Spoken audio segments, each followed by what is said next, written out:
thank you everybody for making the time this evening to come along. It really is very much appreciated. I'm now just going to move to share Roland's presentation at this end.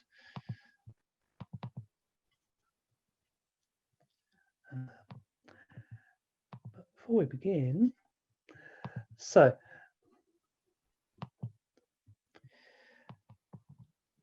I've got my buttons in a twist.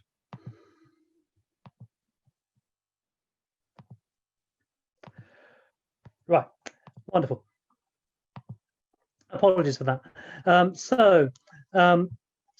Yes, we will be making this seminar available via our website. The previous seminar, Howard Spencer's wonderful tour of the Blue Plaques of Bloomsbury, is now available online for your delight and delectation at any future moment.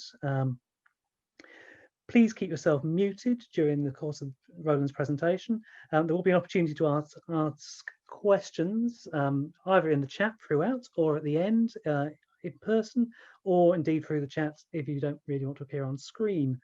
If you use social media, please remember to tag the Centre's Twitter account. That's at @CHPPC_IHR. But without further ado, I should introduce tonight's speaker. Dr. Roland Quinault is a senior fellow at the IHR, whose research areas include British-related political and social history in the Victorian period and in the early 20th century. He's also interested in political leadership, the Churchill family, and aspects of Anglo-American relations. So his topic tonight is one that melds these interests with the history of his own family and the role and responsibilities of policemen in Lambeth in the late Victorian period, as told from the notebook of his great-grandfather, a constable in the Metropolitan Police. So over to you, Roland. Thank you. The Metropolitan Police, established by the Home Secretary, Sir Robert Peel, in 1829, was responsible for policing all of Greater London, with the exception of the City of London, which had its own force. Initially, the geographical remit of the Met was a 7-mile radius from Charing Cross, which was later extended to 15 miles. From its creation, the Met was the biggest police force in Britain and one of the largest in any country. There has been much attention paid to the Met's role in high-profile criminal cases, such as the Whitechapel murders, and in major public order incidents, such as the 1887 Trafalgar Square riots. By contrast, the routine activities and outlook of ordinary Metropolitan Police constables have received little attention because of a paucity of evidence. However, I have in my possession the notebook of one Metropolitan Police constable, Roland James Hunt, who was my great-grandfather. Hunt, like many other recruits to the Metropolitan Police in the Victorian era, was an immigrant from rural England. Such men were generally taller and fitter than their urban counterparts, so they met the physical requirements for the service.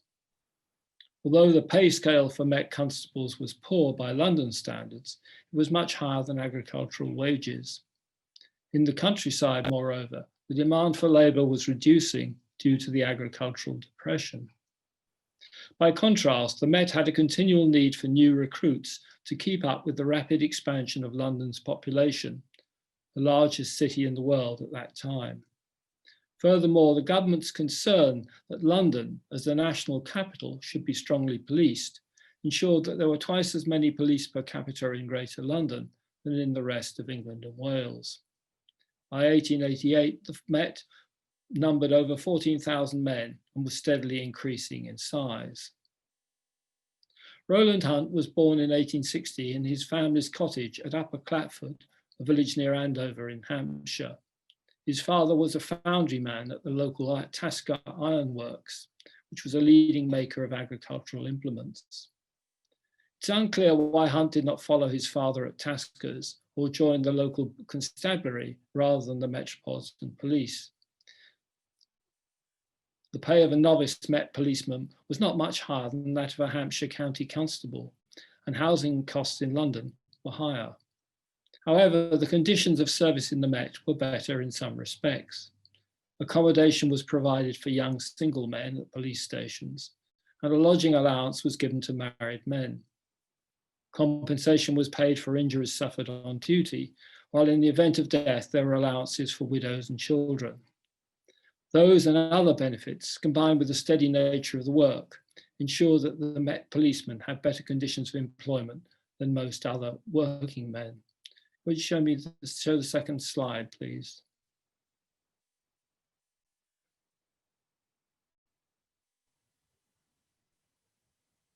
Apologies, Roland.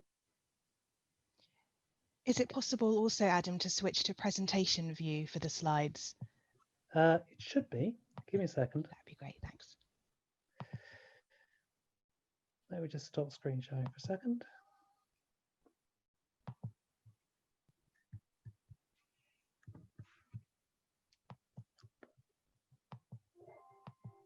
Ah, there we go.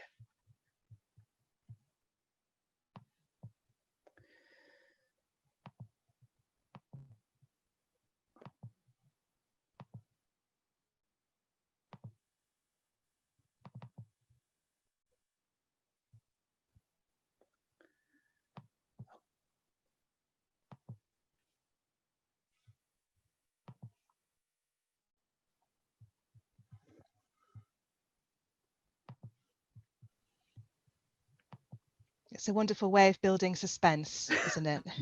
I'm really sorry. I'm really sorry about She'll this, be back with everybody. us soon. Well, should we carry on? Yeah, give me a second.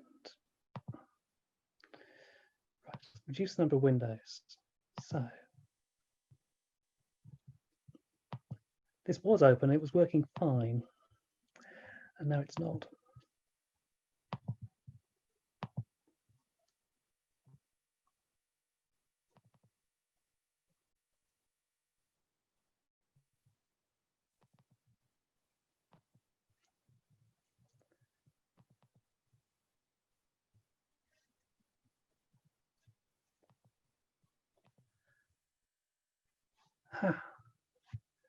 Right.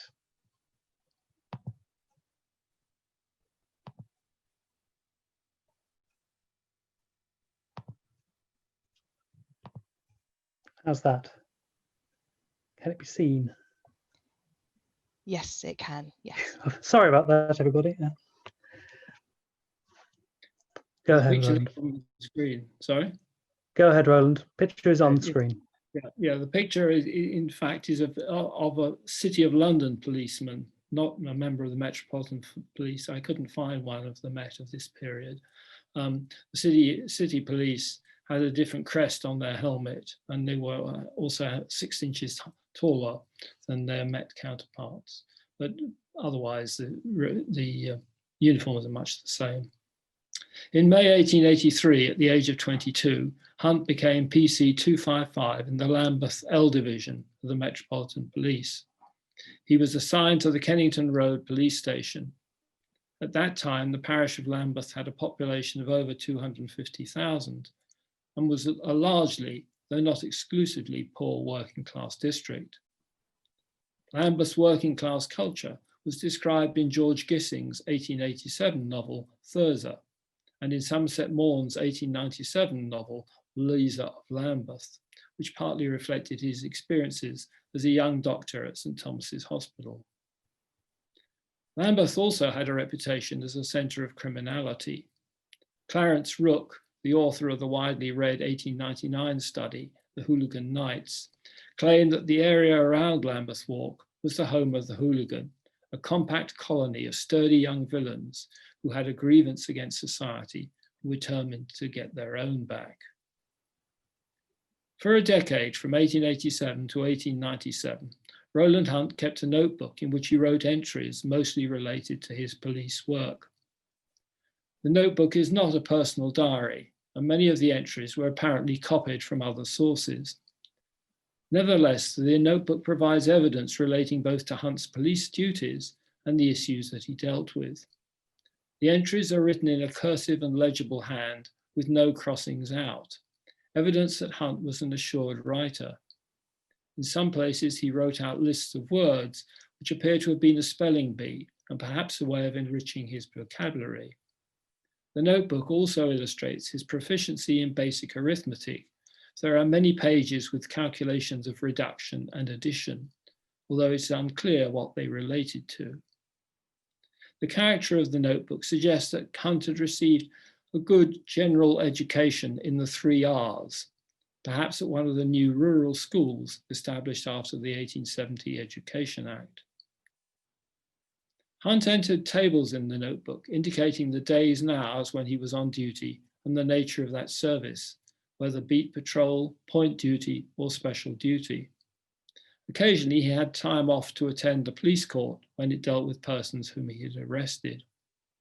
Like other PCs, however, Hunt spent most of his time on duty patrolling the streets along certain clearly mapped out beats.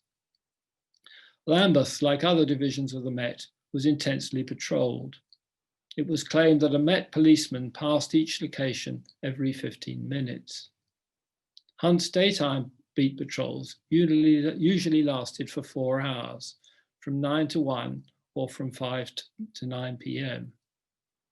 He was assigned to various beats in Lambeth, and in addition, he was once sent to Scotland Yard and once to Barnes to police the university boat race. A frequent beat for Hunt was along the New Cut and Lower Marsh, the road between Waterloo Road in Lambeth and Blackfriars Road in Southwark. The New Cut was a very busy market street with about 200 stalls, selling a wide variety of goods. Henry Mayhew described the market in its 1840s heyday in his London Labour and the London Poor. Thereafter, the market declined somewhat due to new police regulations, which obliged the costermongers to move on rather than stay at one pitch. Nevertheless, the New Cut market featured in London a Pilgrimage, an 1872 book with illustrations by the French illustrator Gustave Doré and a text by Blanchard Gerald. Doré illustrated the second-hand clothes market in Gloucester Street off the Cut. That's the next picture. Picture 3, is that up? Yeah. While Gerald described the Cut market as a place where, quote, the observer may see the poorest and lowest of all our populations most densely massed. He claimed that the people there included both young thieves from the infamous by-streets of Southwark and the hard-working poor from local businesses. At that time, the area was home to many important manufacturing works, including Maudsley, the engineers, Dalton, the potters, and Clowes, the printers. Hunt was also sometimes engaged in night duty. That involves standard routine inspections, included checking that the pubs and refreshment houses were not breaking the licensing laws and that street lamps were all functioning. Another night duty was checking that all cellar flaps, coal plates, and trapdoors were securely fastened. Hunt also made regular visits to localities where prostitutes plied their trade, such as Waterloo Station. However, prostitution was not illegal, and prostitutes were only arrested when they were drunk in the highway. Hunt reported one direct confrontation with the burglar while on night patrol. Quote, reports at 1:50 a.m. I heard a whistle blown in the direction of Broadwall. I ran there and saw a man running towards me. On seeing me, he stopped and walked slowly till we were within about 3 yards of each other, when he ran across the road and tried to pass me, but I caught and held him. He said, there is nothing the matter, I have done nothing. PC 95 then came up with another man in custody, and they were taken to the station, where they gave their names and were charged with breaking and entering a warehouse in Little Duke Street.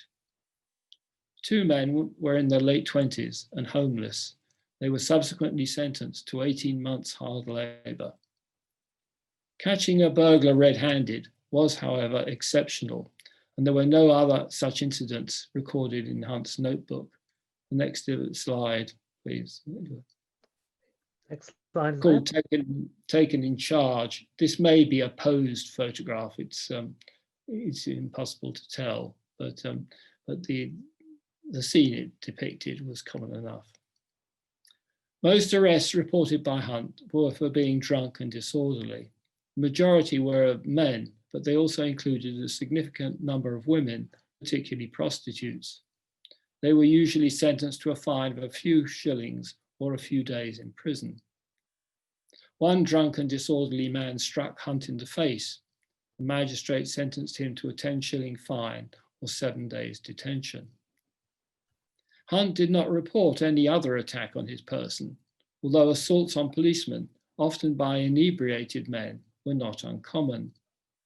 In 1886, for example, a labourer arrested for disorderly conduct broke the ribs of the policeman who arrested him. In 1892, Paul Martin, a pioneer of undercover photography, took a picture of a crowd in a North Lambeth street watching the funeral of a policeman who had died, apparently from natural causes, while making an arrest. And that's the next picture, showing the crowd waiting to watch the funeral. That incident, however, was not mentioned in Hunt's notebook, nor was a more violent episode a few years earlier. In 1888, a constable on night duty disturbed 3 men who were burgling the King Henry VIII pub near Lambeth Walk. As they tried to get away, one of them fired a revolver at the policeman, hitting his belt. The officer, a young and slight man of 2 years' service, gave chase, and with the help of 2 other constables, succeeded in apprehending the shooter, but not before he had fired twice more at the policeman. Once the man was arrested, however, he said, "I will go quietly to the station." He had previously been sentenced to 5 years penal servitude and had recently stolen the revolver. Local tradespeople admired the courage of the young constable, and they contributed to a fund to reward him, which was approved by Colonel Pearson, the acting chief commissioner. A special police parade, including 200 constables plus inspectors and superintendents, was held to honour the policeman's bravery. However, firearm offences were very rare in Lambeth, as they were in other parts of London. In The Hooligan Nights, Alf, the central character, states, quote, that no copper has been done to death by violence in Lambeth. Alf had no personal animosity to the police, observing that if he was caught by them, then he deserved to be. It has been claimed that a quarter of London constables were assaulted every year, but that is probably an exaggeration.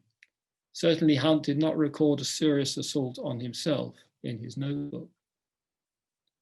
Police constables were required to deal with street offences as they happened, not to investigate crime in depth. Even so, Hunt reported one case that demonstrated the need for undercover policing. Quote, "There is a popular idea that the detective who assumes disguises in the performance of his duties is at all events in this country limited to novels and their offspring, the penny awfuls. In Lambeth, however, the record of police conventionality has been broken. For some time, the authorities there had been wanting a man named Payne on a charge of housebreaking. But whenever a visit was made to the culprit's house, he is said to have slipped out one of the top windows and down on the roof onto an outhouse and then made his escape. Then the detectives disguised themselves as workmen sent by the landlord to make repairs to the house. In that guise, they were admitted, and the unsuspecting Payne was caught and immediately arrested. As Payne remarked, this mode of capture, quote, takes the cake. Hunt was sometimes relocated from beat patrols to point duty, controlling the traffic at busy intersections. This was no easy task. The next picture shows, again, it's the City of London policeman, but directing the traffic at Ludgate Circus. In the late Victorian period, several hundred people were killed each year in London in street accidents, and several thousand were injured. Consequently, a Society for Preventing Street Accidents and Dangerous Driving was formed in 1879, but it was wound up only 2 years later. In Lambeth, the main thoroughfares were often congested, especially at important intersections. Waterloo Bridge attracted traffic going to and from Waterloo Station, while Stamford Street and the Cut were used by traffic along the South Bank, where there were many commercial firms. Consequently, collisions and accidents involving horses were frequent in that pre-traffic light and pre-motor vehicle era. The accidents involved carts, hansom cabs, trams, pedestrians, and cyclists. Some collisions were due to congestion, while others were the result of poor road surfaces or reckless driving. A few incidents involved the driving of cattle, although that practice was banned between 10 in the morning and 7 in the evening. Point duty was not popular with constables because it was tedious, physically stressful, and sometimes dangerous, particularly in bad weather. One possible alternative was the introduction of traffic lights. In 1868, a gas-powered traffic light, adapted from railway technology, had been installed at the junction of Whitehall and Bridge Street. But a gas leak led to a fire which seriously injured the policeman operating the lights. As a result, there were no further trials of electric traffic lights until the 1920s. Many traffic accidents were reported by Hunt, who carefully recorded the badge numbers of the carters, cab drivers, tram drivers, cyclists, and other police constables involved. Details of the vehicles involved in these collisions illustrate various kinds of commercial activity at that time. In 1889, for example, a horse cart owned by Carlo Gatti, an ice merchant, was passing the railway arch in the Westminster Bridge Road when the horse shied at a passing train and backed into the horses pulling a tramcar. Gatti had come to England from Italy in 1847 and was a leading provider of ice and ice cream. His ice depot at King's Cross is now the home of the Canal Museum, where there is a display on the history of that firm. On another occasion, a reckless hansom cab driver knocked Hunt down, injuring his arm and elbow. The cab driver was fined 8 shillings and 2 shillings costs. Hunt's report of such accidents was second in number only to those recording people who were drunk and disorderly. Hunt often acted as an ambulance man for victims of traffic accidents. He frequently took the injured to St. Thomas's Hospital on the South Bank, where the house doctor or surgeon examined them. If they were injured, they were discharged. If the injured were discharged, Hunt sometimes accompanied them home. He thereby incurred some travel expenses, which he then reclaimed. The 1887 Metropolitan Asylums Act made provision for a horse-drawn ambulance service, but it was originally restricted to persons with infectious diseases. In 1893, however, Hunt conveyed a man with a head wound to the hospital in an ambulance. He may have had some first aid training, for a substantial minority of Met policemen had certificates from St. John's Ambulance Association, which had been founded in 1877. Hunt helped the community in other ways as well. On one occasion, he extinguished a fire caused by a cat knocking over an oil lamp before the horse-drawn fire cart arrived. His duties also included child protection. That's the next picture, showing a policeman finding a homeless child out in the streets at night. Hunt reported details of the court proceedings concerning a sexual assault on a 6-year-old child, which resulted in a sentence of 10 months hard labor. He also wrote down the details of some child protection legislation. In 1870, the discovery of dead babies on the streets of Lambeth had led to the conviction and execution of one of the 2 so-called Brixton baby farmers. In general, however, the police had limited powers and little wish to get involved in domestic disputes. Hunt recorded only 1 case of partner abuse, but the victim did not press charges and the man was discharged. The notebook also has no references to vagrancy, which then, as now, was a considerable problem in Lambeth. The role of the police in upholding public order led to their involvement in controversial political demonstrations and industrial disputes. In November 1887, demonstrations in Trafalgar Square by the unemployed and the Social Democratic Federation culminated in Bloody Sunday, when 2 demonstrations were killed by the lifeguards. Hunt was not assigned to central London duty at that time, but he copied out the text of an address sent to the police commissioners, warning that the withdrawal of police from the suburbs to Trafalgar Square left large parts of the metropolis practically unprotected. Hunt's notebook also includes a surprising entry culled from a newspaper account of a police attack on the Lambeth branch of the radical Social Democratic Federation. When a procession of SDF supporters passed the Kennington Road police station, some policemen ran out and attacked them.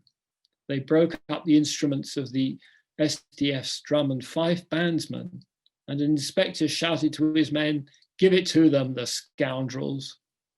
The inspector's hostility to the parade may have been prompted by recent meetings between the SDF and police constables who were agitating for better pay and conditions. It seems most unlikely that Hunt was involved, since the account that he recorded was highly critical of the police.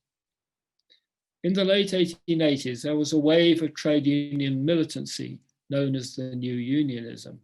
Prominent amongst the leaders of that movement was Will Thorne, the secretary of the Gasworkers Union. He initially secured various improvements to the gasworkers' terms and conditions from the South Metropolitan Gas Company. The next picture is Dore's illustration of the Lambeth gasworks. At the end of 1889, however, George Livesey, the chairman of the South Metropolitan Gas Company, decided to break the power of the union by recruiting new workers described as free labour. The hiring of men that the union regarded as black labour led the gas stokers to strike in December 1889. The Conservative Home Secretary, Henry Matthews, and the Police Commissioner, James Munro, had previously assured Livesey that the police would do everything in their power within the law to protect the strike breakers. To ensure that result, policemen were assigned to the gasworks to protect the blacklegs and maintain order. For a month, from the 12th of December until the 10th of January 1890, Hunt was on duty at the Vauxhall Gasworks. That was the longest period of special duty that he recorded in his notebook. On the day that the blacklegs were paid, the streets leading to the works were lined with several hundred policemen and nearly 60 mounted men. They kept people moving away from the gates and avoided any confrontations. The police were later praised for their firmness and good temper during the strike, which prevented serious rioting. At the end of the dispute, Sidney Webb opined that the police had played a key role in breaking the strike. Hunt recorded the conviction of a man for grievously harming a police inspector during the riots. But he also reported a suggestion by the police commissioners that a register of the unemployed, citing the nature of the work they required, should be kept at police stations. Hunt, like other constables, avoided taking a party political stance with respect to his official duties. Public hostility to politically active policemen ensured that they were disqualified from voting at parliamentary elections until 1887 and at municipal elections until 1893. Yet there is one entry in Hunt's notebook that displays a clear partisan preference. In 1888, he wrote down the verses of a Primrose League ditty on the anniversary of Disraeli's death in 1881. The last stanza is, "Peace to the immortal statesman whose fame will ne'er decay, and ever to his memory we'll keep the Primrose Day." The Conservative Primrose League, established on the second anniversary of Disraeli's death, became the largest voluntary political organisation in late Victorian Britain. Many years later, Hunt's daughter, my grandmother, informed me that he had been a strong Conservative. Lambeth was an important centre of Victorian popular culture and circus. Astley's Amphitheatre on the Westminster Bridge Road was a long-established forum for clowns and other circus acts. In 1871, Astley's became Sanger's Amphitheatre and a permanent base for his travelling circus. In 1888, Hunt recorded that wolves which had escaped from their cage at Sanger's were recaptured thanks to the efforts of their trainer, Alpine Charlie. However, Sanger's closed in 1893 and was then demolished. The Canterbury, further up the Westminster Road, was the earliest purpose-built music hall in London and one of the most successful. It developed from the Canterbury Tavern, and there was a close connection between intoxication and the music hall. In 1887, Hunt recorded the arrest of a drunken, disorderly comedian. Yet the Old Vic, at the western end of the cut, became in 1880 the Royal Victoria Hall and Coffee Tavern, and was run on strict temperance lines. Music hall both articulated and influenced popular attitudes to the police. That was evident in the immense popularity of the comic song, "If you want to know the time, ask a policeman." And that's the next illustration and advert for that musical song. The lyrics were written in 1888 by William Rogers and then performed by the comedian James Fawn. The opening line suggested that the public trusted a policeman, but the subsequent lyrics subverted that idea. Quote, "If you want to know the time, ask a policeman. The proper Greenwich time, ask a policeman. Every man of the force has a watch and chain of course. How he got it and from what source, ask a policeman." Police constables were not issued with watches, and it was alleged that they sometimes arrested a well-to-do man in order to relieve him of his watch. It was also claimed that constables on duty drank at pubs outside licensing hours. Quote, "If you want to get a drink, ask a policeman. He'll manage it, I think, will a policeman. He'll find the secret way where you can, both night and day, get a cocktail right away, can a policeman." In the Hooligan Nights, Alf the young criminal claimed that the police regularly received free beer and free tram or bus rides when on duty. Unsurprisingly, Hunt made no reference to receiving such perks in his notebook, but he did report receiving a gratuity of 5 shillings for helping to keep order during an auction sale when he was off duty. In the Victorian era, there were no machinery for rank and file policemen in the Met to make complaints about pay or conditions. In 1872, a demand for increased pay was conceded, but over 100 men were dismissed for insubordination and 65 reduced in rank. There was further trouble in June 1890 when the constables opposed a new police pension bill.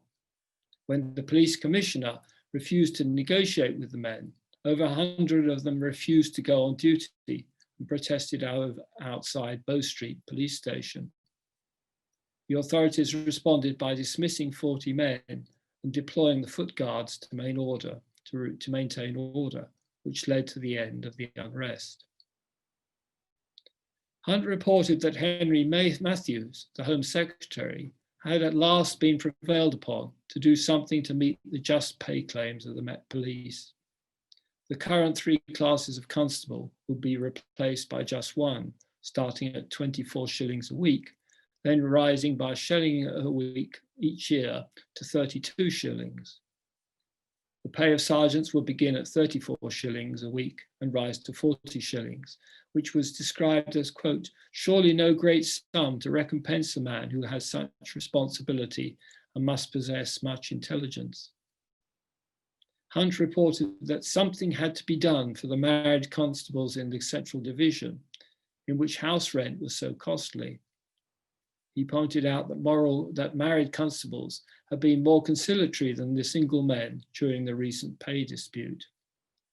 Yet Hunt noted that a young single constable who had a shilling a week to pay for his lodging in police barracks was far better off than a constable in the Central Division, where no decent room could be got at less than 6 shillings a week for 2 people, not to mention what was called coming encumbrances. Rents in Lambeth were not as high as in central London, but Hunt had his own encumbrances in the shape of his sons and his daughter, my grandmother. She was born in Gray's Place in Kennington in 1889. A decade later, George Duckworth, in his survey of living conditions in Lambeth, carried out on behalf of Charles Booth's study of London poverty, described Gray's Place as a quiet street with houses rented at 9 shillings a week. Gray's Place was colour-coded purple on Booth's poverty maps, meaning that it was a socially mixed street housing both some poor people and others who were more comfortably off. Police wives were prohibited from engaging in full-time employment, which limited family income. Conan Doyle described the character and living conditions of a late Victorian constable in the Kennington area in his first Sherlock Holmes story, A Study in Scarlet, published in 1887.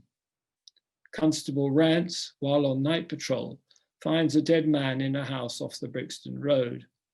He then sounds his whistle, which brings 3 other constables to his location. They find an apparently very drunk man in the street, but being used to such persons, they do not connect him with the murder.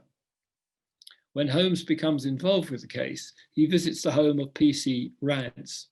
He lives in Audley Court, an enclosed quadrangle of, quote, sordid dwellings, full of dirty children and lines of discoloured linen. Rance is initially reluctant to talk about the incident, but changes his mind when Holmes proffers him a half-sovereign. When Rance finishes his account, Holmes chides him for not realising that the drunken man they had found in the street was the clue to the mystery of the dead man's murder.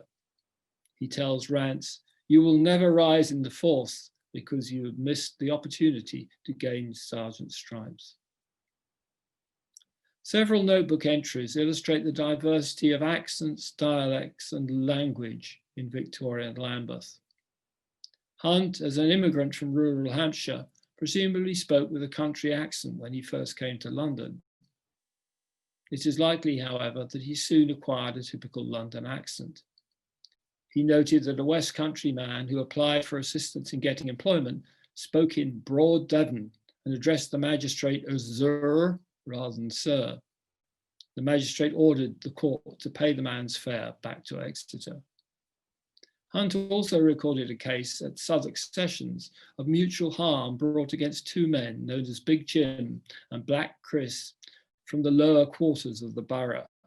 One witness, described as a notorious character, larded his evidence with plentiful borough slang, prompting the chief clerk to ask the witness to use English so that he could take the deposition. The witness stated that there had been a chivvy duel between the 2 men, which led to both of them being wounded.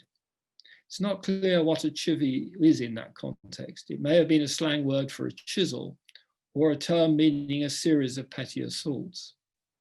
After the duel, the constable arrested Big Jim, while Black Chris was taken to hospital in a coal cart.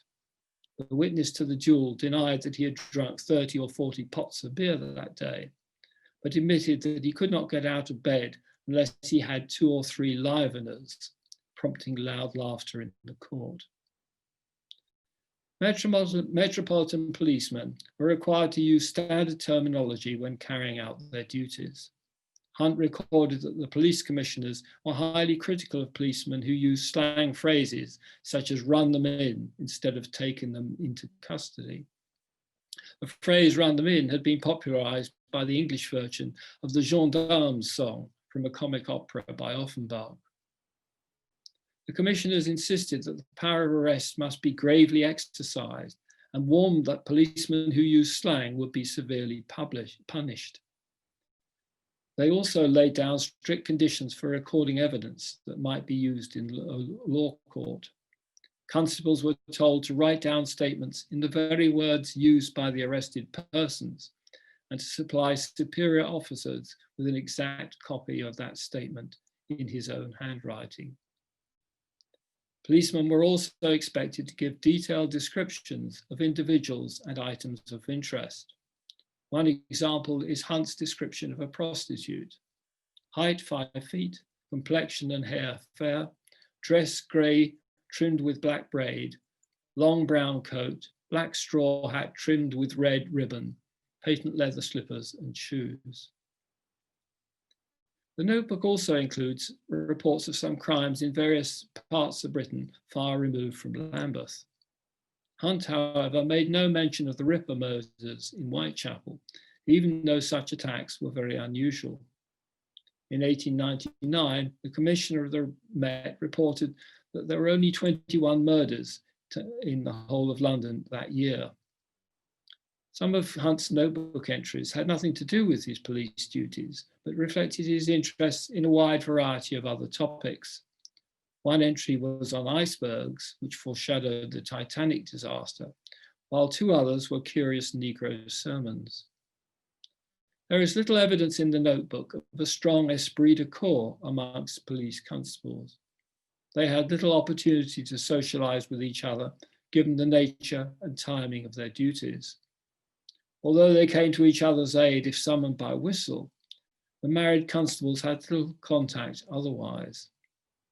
Some of the younger constables, however, lived in police houses and had mutual recreations such as football.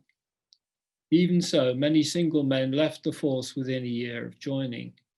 In the late Victorian period, however, retention rates rose steadily, probably reflecting the improved conditions of service rather than pay, which remained low by London standards. Hunt stopped writing in his notebook in 1997 because he had filled up all the 300-odd pages. If he started another one, it hasn't survived. In 1904, he took on new duties as a police custodian at the Wallace Collection, which had recently opened to the public. Contrast between policing working-class Lambeth and guarding a priceless collection of paintings and objets d'art in the affluent West End must have been a great one. In 1908, after 25 years' service with the Met, Hunt retired on a full pension. He subsequently became the caretaker of an isolation hospital near Bognor, where he died in 1941. How typical was Hunt of urban police constables in the late Victorian period? He fitted the profile of other rural recruits who were more likely than their urban counterparts to stay in the force, yet less likely to gain promotion. That was also true of married men as opposed to single men. The 1890 Police Act provided for an automatic pension after 25 years' service, which encouraged Hunt and many others to stay in the force.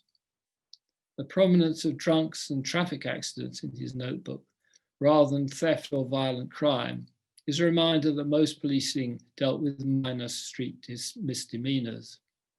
Furthermore, Hunt sometimes acted as a sort of community support officer. What is not clear, however, from the notebook is Hunt's general attitude and demeanour whilst carrying out his routine duties. Was he a friendly neighbourhood copper, or was he a martinet who strictly enforced laws and regulations? He was probably a mixture of both types. His grandson described him in later life as very strict but indulgent of small children. The notebook suggests that Hunt was a conscientious policeman who took his duties seriously and positively. He does not appear to have shared the view of the police sergeant in Gilbert and Sullivan's 1879 comic opera, The Pirates of Penzance, that, quote, when constabulary duties to be done, the policeman's lot is not a happy one. Thank you. Thank you very much, Roland. That was a fascinating insight into late Victorian policing. And if you'd like to share your appreciation, there's a reactions button in Zoom. And you find that there's a clap icon, which you may join in with. I'm just going to stop sharing now because it'll make my screen that much easier to manage. Wonderful. There were some very interesting points coming up in the chat. But before we go into any of that, does anyone have any questions? There's also...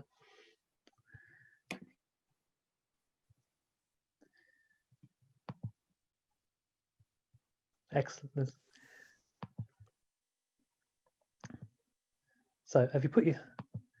So if you put your thumb up to ask a question, that's probably the easiest thing to do, having found the clap item function icon. Okay. Yes, David. Yes, David Green.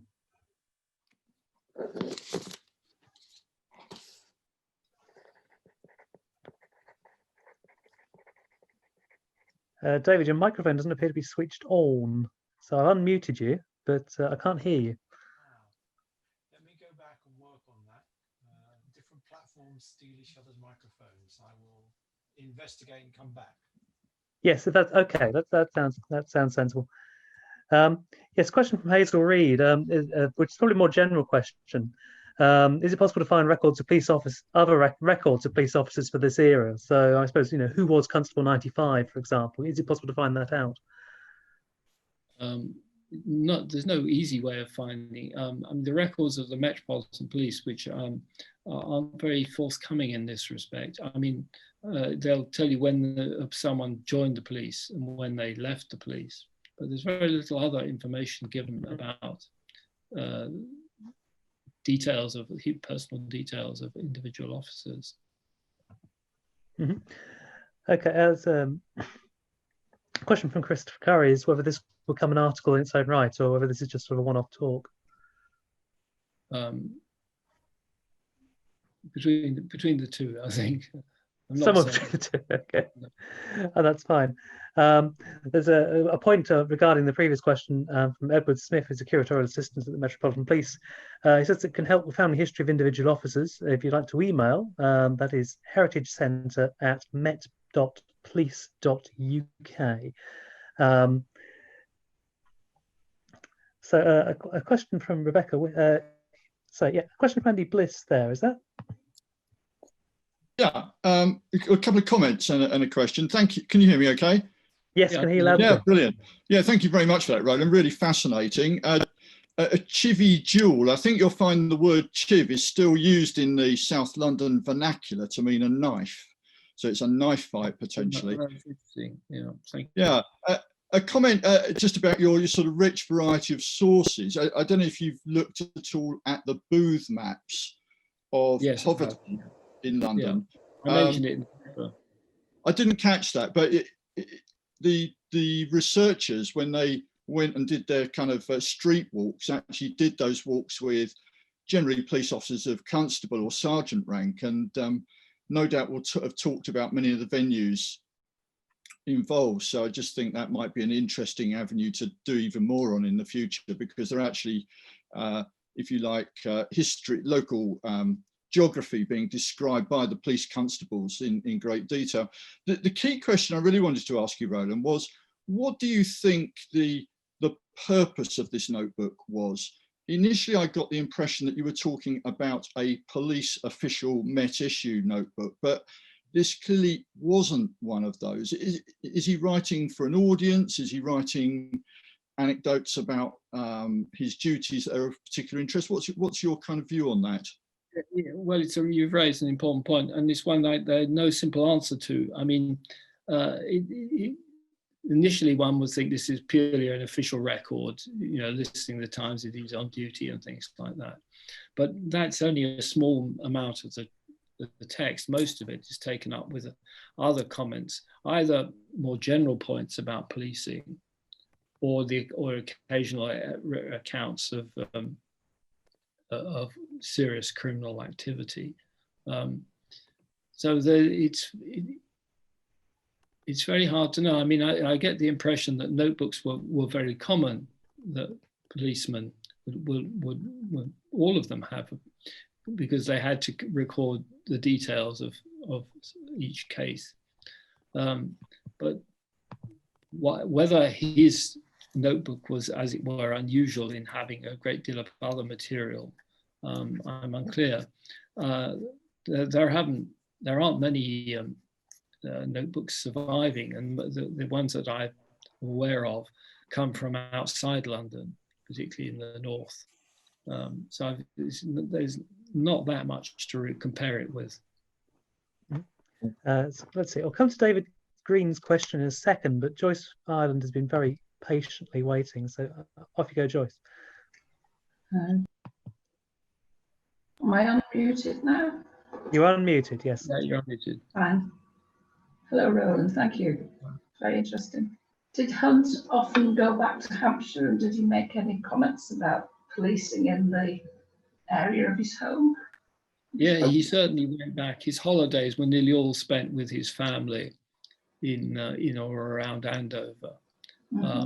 He kept up very close links with his rural origins. And for instance, when his sister's ill in Andover, he gets special leave to go and see her.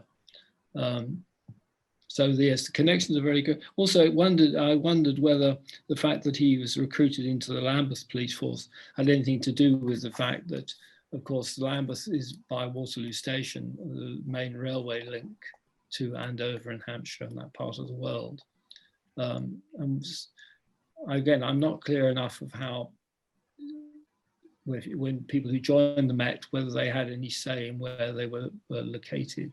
But it would certainly make sense for him to be working in and around Waterloo Station. David Green's question before it was cut. Sorry to cut off. David Green's question was to Roland.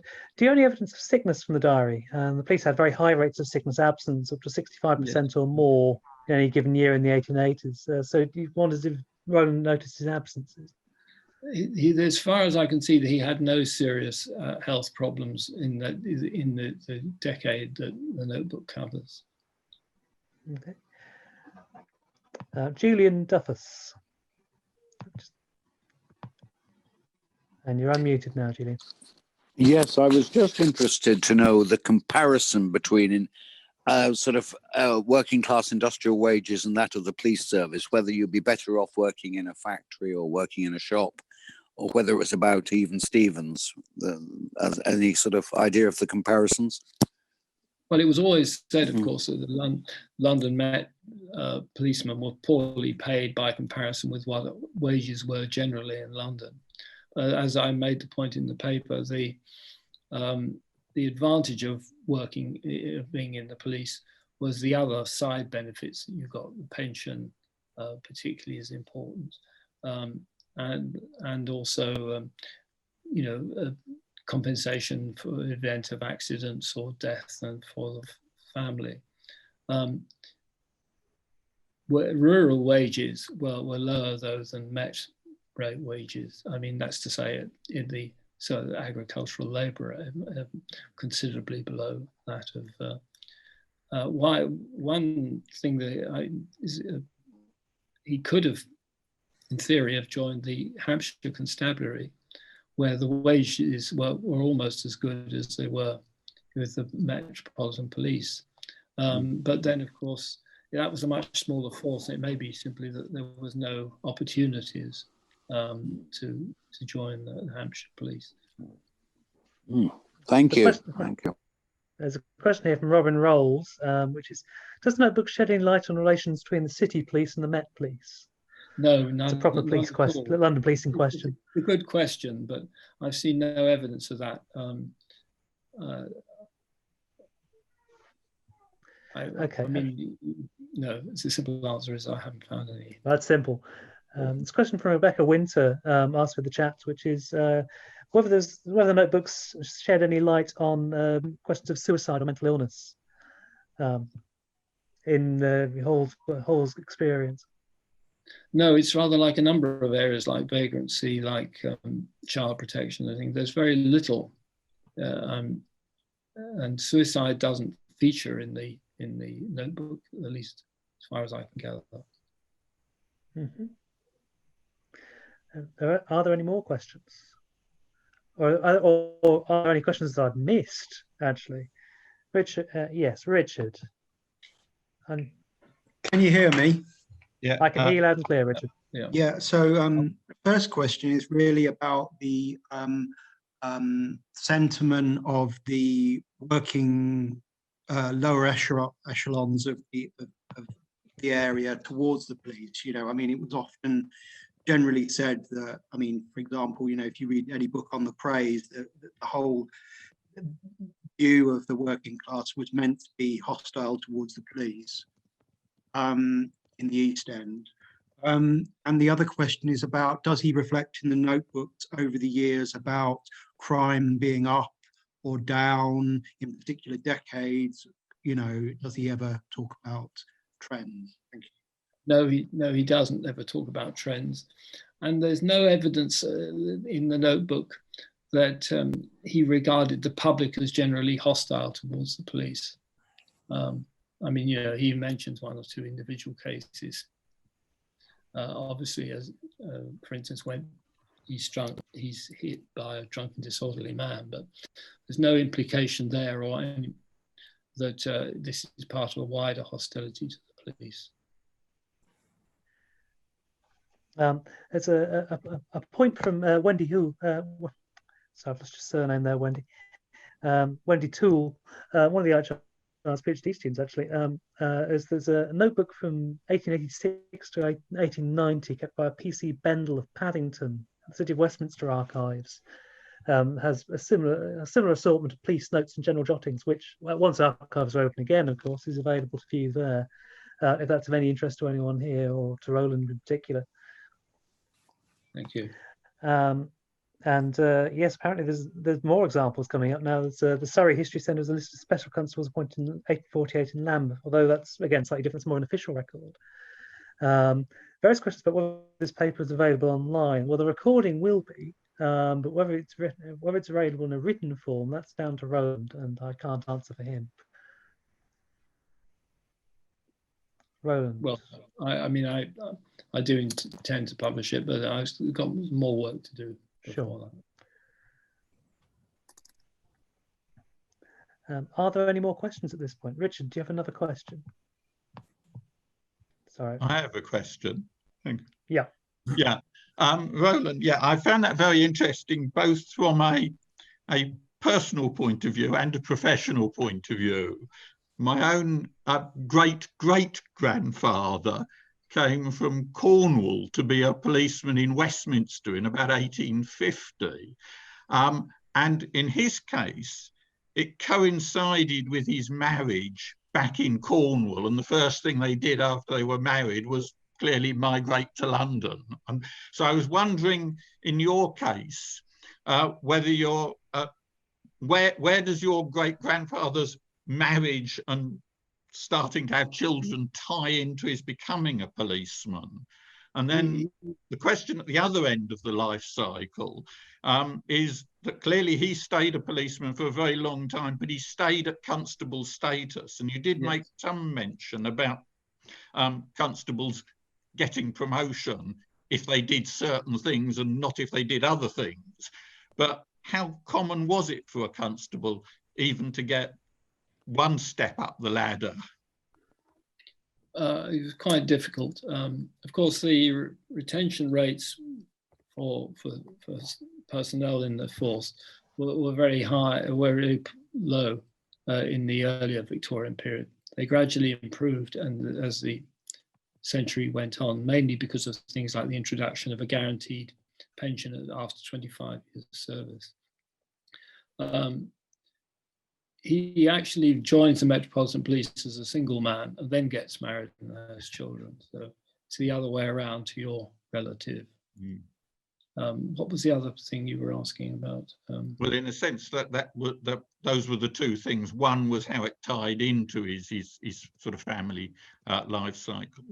I might also mention, while I've got the microphone on, that the Bendel notebook was in fact discussed by a guy called Peter Anderson, who was a Swedish PhD student who spent time as a research fellow at the IHR about 10 years ago. And it's in a book called Street Life in Late-Victorian London. It's a rather heavily theorized book. A lot of it is about people's gestures and their clothing and the way that they sort of behave on the streets, but the basic source that he started from was the Bendel notebook of policing. Yes, that's interesting. Yes. There's a question on the chat from Miriam Schmidt, which is, it was mentioned that there were no secret police in in this period, or the shadowing of certain people is not a usual tactic. Is this because they didn't exist in this period, or was there some special unit within the Metropolitan Police or the City Police, secret sort of police, political police? She suggests. Sorry, I'm not quite sure what you're referring to. So it's the question coming in from the chat was there a sort of political police in London in this period, I suppose is the core of the question. Well, there was a special branch, of course, in the 1870s, which is originally the Irish branch. I mean, the only serious terror threat they have comes from Irish Republicans. Mm-hmm. And of course that leads to the creation of the Irish branch, which becomes the special branch, which does engage in protecting politicians and obviously the monarchy, and also investigating, trying to prevent acts of terrorism in London. I mean, that's a very important theme, but it's not one. There's no reference in the notebook to Irish activity at all. Mm-hmm. Again, so I mean, in some ways the notebook is about slightly frustrating, but in some ways it's as revealing for what it doesn't mention as what it does. And that's often the case with such sources. Are there any further questions at this point? I can see quite a few observations in the chat. Well, someone just in chat here about the rising in rank to be a superintendent. Yes, I should have made that point, but because I was strictly focusing on my ancestors' notebook. There were a lot of these wider issues which I didn't go into in any great detail. But one of the attractions of being in the force was you could rise relatively highly from a humble background. You could start off with, indeed, superintendents were nearly all recruited from or originated as ordinary constables, which was relatively unusual. On the other hand, the top of the police establishment, the police commissioner, was always chosen for someone out who had not risen from the ranks, who'd usually come from the army or the legal services. So there was a class divide at the very top, mm-hmm. But senior managers are what we would today call, say senior managers, mostly recruited from originally ordinary police. There's a question from Peter Jones about the Newcut market and how often, I mean, well, obviously you said it was part of his usual beat, but how often does the market itself feature in reports in the notebook and the policing of streets and that sort of thing? Yes, I mean, it's rather disappointing that for a man who spent so much time patrolling the Cut and the Lower Marsh, which is one of the sights of London, rather like I suppose Camden Market might be the equivalent these days. There's no descriptions of what the character of the market or whatever. We have a certain amount of other Mayhew's account, and there are other people like Gerald and co talking about the market as a great site and as a sign of vitality, as well as a sign in the sense of criminality. Mm-hmm. I suppose following on from that, I mean, the question that occurs to me is that how much do you think this is a representation of the things that are out of the ordinary in his life, and how much of it is a representation of what was routine? As far as you can judge, of course, it's very difficult, I'm sure. I think a lot of it was routine, but I mean, in some ways, one of the more interesting aspects of the notebook is his interest in other issues and non-political material that he puts down. I mean, he's even a short section on the French, on the French political situation in France, and you think, well, why on earth, why should he note this down? No connections with the country or anything. It's another question in the chat, which is, are there any insights into attitudes towards prostitution in the notebook, and were sex workers viewed with hostility or sympathy? Again, no, he doesn't let his emotions get in the way. But I was rather struck, if you compare, we were mentioning earlier, the Booth survey of London poverty taken a few years later. In that survey, a lot of the detail or sort of field work carried out, it relies on the police to give their, to characterize certain districts, certain streets and things like this.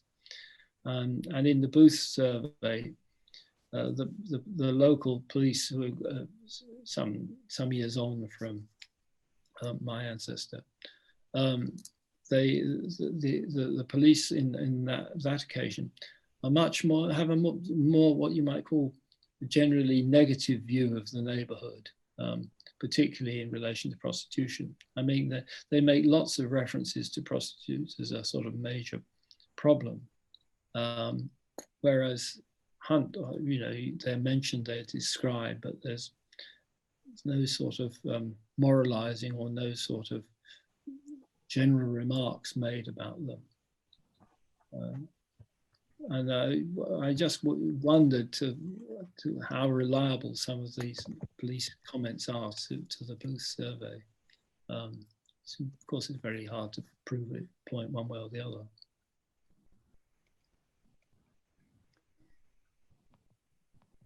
Okay. Are there any further questions at this point, or shall we let Roland get, or shall we thank, or shall we at the stage where we should thank Roland for his fascinating and captivating talk, which has taken us from the New Cut, via Offenbach, the music hall, and to territories which I was found somewhat surprising. So thank you to everybody for giving up your time this evening. And thank you to Roland for a fantastic paper.